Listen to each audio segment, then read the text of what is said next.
ఎంఆర్ఓకో, ఆర్డీఓకో, ఆర్ఐకో పలానా చోట సరుకులు అందరని చెప్పాలంటే ఎవరు చెప్పాలి? అది కూడా నువ్వే చెప్తావా? ఆఖరికి పాపం ఆ నాదెండ్ల భాస్కర్ మనోహర్ని తీసుకెళ్ళి దగ్గరికి పిలిచి, ఏమయ్యా ఉల్లిగడ్డల లారీలు ఒక 100 రావాల్సి ఉంటే ఓన్లీ 15లో వచ్చినాయి అంటే, సార్ మిగతా వెనకాల ఉన్నాయి సార్ అంటే. ఆఖరికి అతను ఉల్లిగడ్డలు అమ్ముకునేవాడు చేసాడు అతన్ని.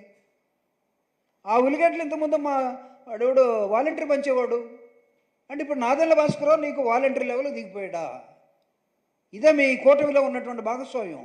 ఆయన చేతులు కట్టుకొని సార్ సార్ అన్నాడు. వాళ్ళ నాన్న నాదెండ్ల ఆయన భాస్కరరావు గారు ఎన్నారో లేదో.